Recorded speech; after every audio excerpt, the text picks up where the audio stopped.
But while he's at home in Hong Kong, it's a really different story. I think he's a traitor to democracy and freedom of Hong Kong. He's a traitor to the Hong Kong people. Just because a lot of what he says is so unintelligent. How do we get from this? Because of statements like this. Jackie Chan. The actor said that Hong Kong has become a hotbed for protest change. He says there should be regulations on what people can and can't protest. He did not say who should make those decisions. Jackie Chan is a proud supporter of China's and he's a vocal critic of Hong Kong's pro-democracy movement. 香港最近发生的一些事情，真的是让很多人五星红旗在全世界都受到人家的尊重。2020 it's become 坐埋啲啊，Hi， 做乜嘢啊？同啲伙計打招呼啦，坐開。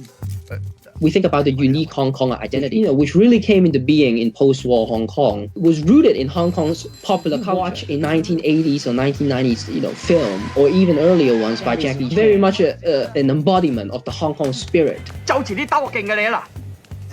Has long cherished freedoms. He made a very conscious decision to complete. Most Hong Kongers would remember in 1989 when there were popular protests at Tiananmen Square, which eventually led to the massacre. A concert held in Hong Kong called the Concert for Democracy. We're talking about two Jackie Chans here.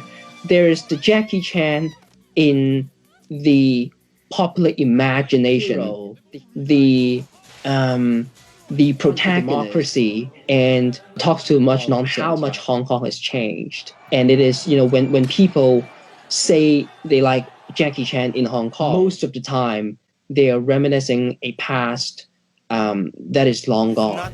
Talk about this. Bring me another drink. He came of age during a really important time in Hong Kong's history, in some of his biggest, most iconic films. 你係咩人啊？我係差人。 The Police Story franchise, very well known in Hong Kong. His image has always been a cop. So for someone whose on-screen image is so rooted in the Hong Kong police force, to also come out in support of the Hong Kong police force seems to make a lot of sense. Police for decades have had a pretty good image in the world in terms of its relations with the public. And so what has changed, in a sense then, is the perception of the police force. Increasingly, this idea, the force is not used to protect the people of Hong Kong, but to harm the people of Hong Kong. And so their popularity has quickly evaporated. And now it's, paramilitary. It is seen as the sort of force that legitimizes the Chinese government's control of Hong Kong. Bai Tao is a Chinese dissident who lives in Australia. He targets the Chinese Communist Party and its allies, including fled mainland China to escape the Cultural Revolution, to settle down in British Hong Kong as legend Bruce Lee, a man who would later come to represent the pro-democracy movement in a very different way. You can actually see them both together in this scene from Enter the Dragon. This is Enter the Dragon. Everyone knew that if you wanted to make serious money, your best bet was in Hollywood, close to overtaking the US to become the world's biggest and most lucrative market. In 2019 alone, China brought in $11.05 billion, just $1 billion short of revenue from the US. Even before the pandemic shut down movie theaters, China was already on its way to overtaking the US. Economic sense for him to appeal to this Chinese market. Actors or actresses, you weren't explicitly pro-China, you would probably have wanted to tone down your pro-democracy advocacy because you need access to China and you don't want to get in the way to be politically outspoken in favor of the Chinese government. So I think he genuinely believes Hong Kong and Taiwan ought to be a part of China, and he genuinely believes that the Chinese Communist Party is a force of good for China. I think he understands his value to the regime, for again selling China to the world. I think he knows that he plays that role, but I think he also knows that for doing all these things, he's one of the best paid actors in the world.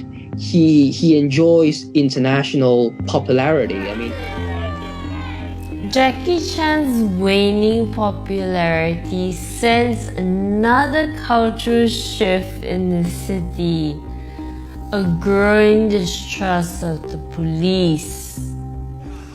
It'd be lying if I say I never liked his movie. I mean, he was quite huge in China, especially for his early movies. I think there are different sides of him.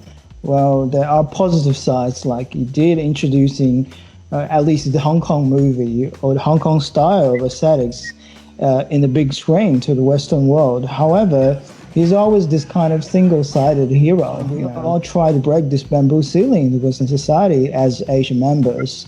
So I think that's definitely a double-edged sword. Well, as an artist, I feel heavily that I should carry certain social responsibility, and artists should working on something we truly care about. And I'm in China, and now I have the freedom to live in Australia at the moment. So I feel obligated to continuing, focusing on those important issues. Without freedom of speech and those basic rights, you can't make any good art. Always, and they know the value of those stars.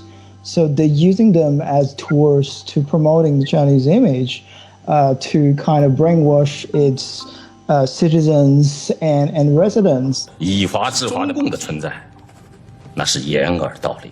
And also telling the world that is okay because our beloved movie star are saying it, and we agree on its policy as well. So you either be the friend of Chinese government and the enemy of democracy, sitting and standing with the Hong Kongers or Tibetan side, fighting for the basic human rights. And apparently, so many statements, public statement, has shown us that Jackie Chan chose his side.